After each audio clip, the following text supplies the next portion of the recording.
No. I think it's going to be awesome. So I'm so excited to watch them play, and I absolutely adore when teams name themselves what their team name is. So It's dedication, and we appreciate it. We are going to see LOL in the green, and we are going to see Blue Lionfish in the blue. Already, you can see the range coming out for the base Squelcher, which is always nice to see, instead of the Pro. Speaking of which, we do have that on the side of LOL, and immediately gets a splat with the wonderful Explosion. You know, I haven't had an opportunity to watch some really great Explasher play recently, so this is going to be so much fun, and I think right now LOL is doing a fantastic job just kind of like holding that area. I say that, and of course, I curse them right away. My first phrase has to be a curse, right? I mean, come on, it's still early days. It'll wash away. These immediately lost as the missiles charge up, and it's crucial that with a weapon like the Octobrush, the second you have that charge, you get straight out of that zone so you can actually utilize it. Wins out the 1v1 as well. Can they get the second on the Squelcher? No, they can't. They get saved just in the nick of time. But they were able to distract long enough for the rest of the team to take zone, which is very important right now because they do want to tick down this timer as quickly as possible and try to go for this lead. Not going to be able to do so with that push, but they're right at the ready to take this back. They certainly are, and obviously the VR bomb is charged and ready to go. Deployed by Cute, who flings it onto the left corner. No one's going to be able to push from there, and they do retake the zone. Very close so far in the early goings, as we see the Jewelries respawning back in. You know what's something I wanted to bring up as well, Layla, which is kind of really excited to see? We have a brush on both teams, and I think the movement we've been seeing from that Octobrush player has been really strong so far, but I'm also excited to see what our Ink Brush on the other side is going to be able to do. Yeah, and obviously they're coming in with the Splashdown, I do believe, since it's the base Ink Brush. So we'll have to see what they got. And off they go onto the right-hand side. Booyah Bomb is going to force Majesty right back out of there, and the bubbles are coming in as well. Always want to have to really watch, especially on zones. They are going to pop again in the favor of our wonderful LOL side as they reestablish themselves, but they're just caught off guard by the Ink Storm. Just a second too late, but really nice work cleaning up everyone else who is in zone. They don't have a huge penalty that they'll need to take down right now, so this could be the opportunity they're looking for to take the lead. I think our brush v brush match over here, Lisa is victorious, but gets punished pretty quickly afterwards. I think that was by LOL over here holding down this tower with this amazing Explosion. Yeah, the Explosion definitely excels, that has the range, and obviously it does that bit more AoE damage, unlike all the other buckets that also gets another direct onto Majesty as well. The brush below them, it is going to relatively outspeed them, but as long as they can aim with the AoE, their teammates can do the rest of the damage, but he's going to win the 1v1 out on top and retakes control of the tower. That swapped over so quickly too. It's really nice that my first set that I get to watch with you has been kind of a really even match so far, and I'm very excited to see what the teams are going to be able to do. Even just putting that 37-point penalty onto the team, you know, LOL, he's calling me cute, is really great. I'm sorry, that whole name just kind of clicked in my head, you know? You can just call them LOL, it's not a problem. Yeah. As the Exposure again comes out, that Exposure has been so consistent so far. They certainly have. I really enjoy watching it. As I mentioned earlier, I haven't gotten to see a lot of Explasher in action recently, so watching somebody who can excel so much is really lovely, and I think that we're just seeing how important having that Explasher who knows what they're doing can be, and when you set up on this tower, it's extremely, extremely helpful to the rest of the team. But Lisa doing a lot of work right now, moving in and out of zone, trying to stay alive and help get some damage and assists there. Does get one with the rest of the team, and we have a couple more players coming in. They are able to take control back over for the Blue Lionfish, and at this point, LOL is it's gonna take them a minute to get in position to make another push here. Yeah, it's always been nice to see that the Squelcher and the Ink Brush have been sort of like a really good combination, where you have one of the longer ranged automatic firing weapons of the Squelcher and one of the quicker weapons of the Ink Brush, just combining beautifully, and with that they are going to take the lead alongside the duelies. Booyah Bomb is going to try and cut that shot, but they don't actually wrest control here. They managed to hold on. They do. They certainly do. I think that was kind of an amazing moment that you don't see all that often when it looks like everything is going to go down and flip over, but they do hang on to control here, and I think this is a very crucial moment right now. Lowell needs to take it. Okay, they do take the zone, and now they're going into overtime, so they need to be very conscious of where all the rest of the teammates are coming in from Blue Lionfish and how they can kind of hold on to this zone. They don't have a lot of time they need to tick away here, Layla, but they have a big amount of movement they need to get there. Bearing in mind it was just the custom jewelries that were left on that side as well, as they're going to get taken out by the brush. On top of that, the rainstorm is going to come out to try and stall, but it doesn't. Oh, it finally does take control. Now this is crucial here. It's just the octopus left. They're hanging on for dear life here. Can they win out the 1v1? They can't. No. The scrub wins it out.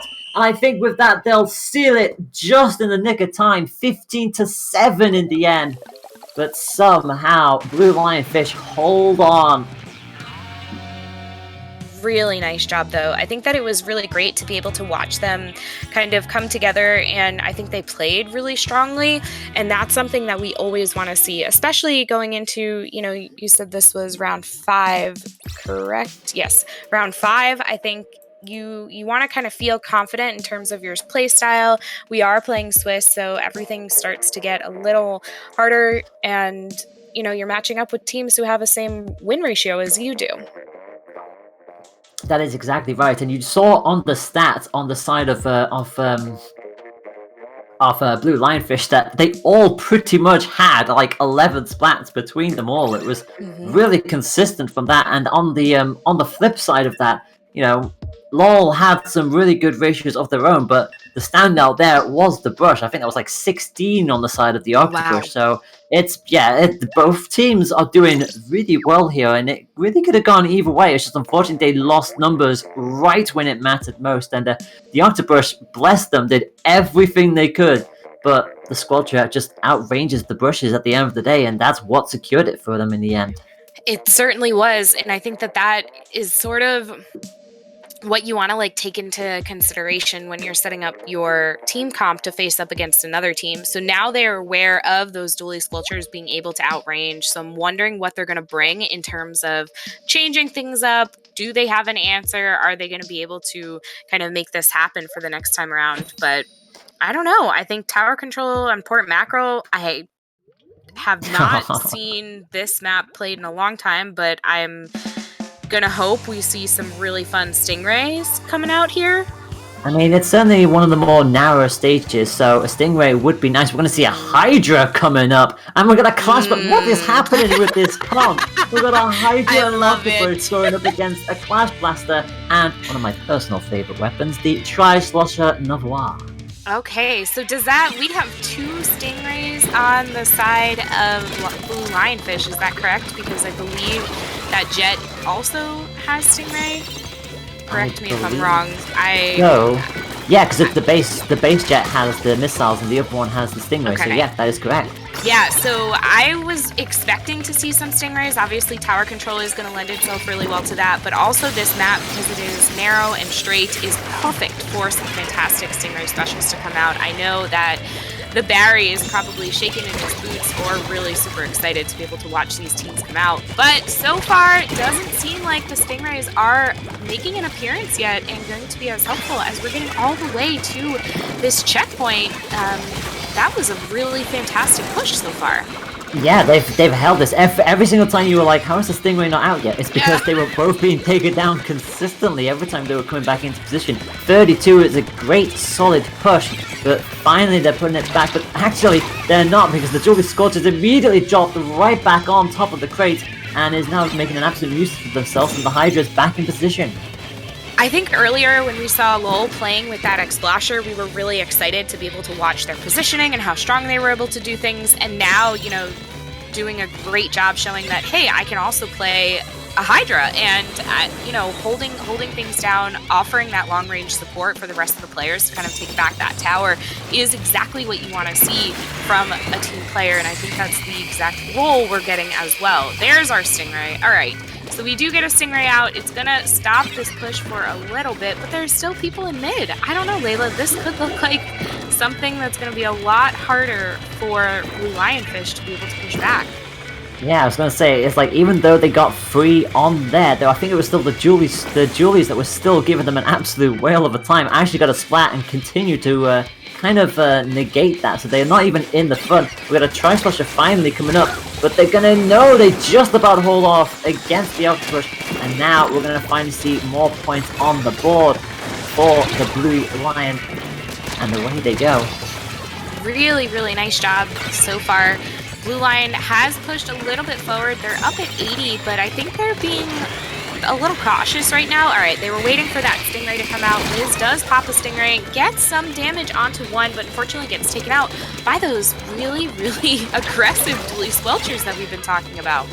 Yeah, I was gonna say, they were not afraid to go for that, and to be fair, it's a good option to do that. The second you realize you're actually way close to the Stingray than you maybe thought, you just go straight in for the offensive, and just like that, they've pretty much got the triple, and immediately pushed them back. They did manage to get through the checkpoint in the end, so both teams will be looking for that final checkpoint, but crucially, it is a 15-point game.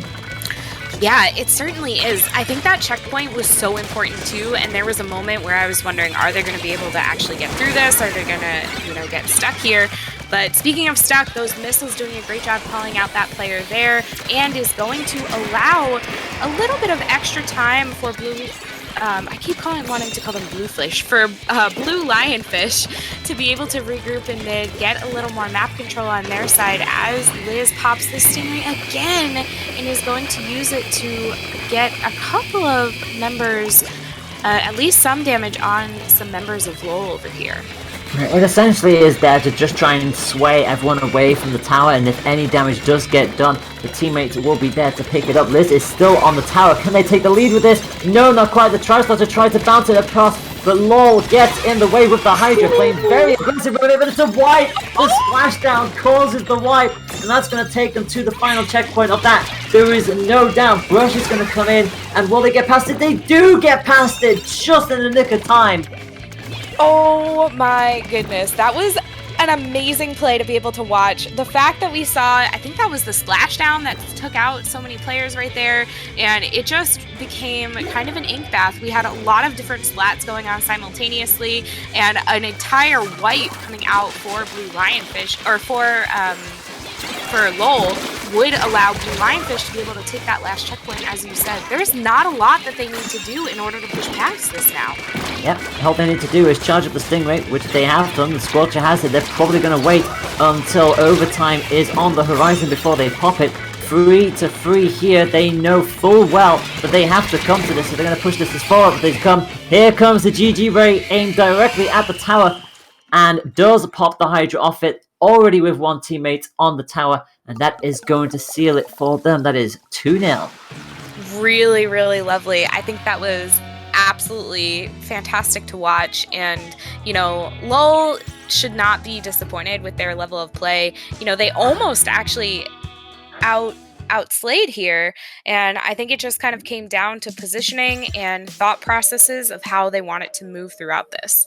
Yeah, I will say that the Hydra was being pretty aggressive in places, which isn't what you would think a Hydra should be doing with the longest range in the game, but they weren't afraid to get on that tower. They weren't afraid to just sort of shove themselves on the top crate, and credit where credit's due, it did work for the time being. I think it definitely caught them by surprise, and they did take the initial lead in that second point, but just couldn't hold on past that. But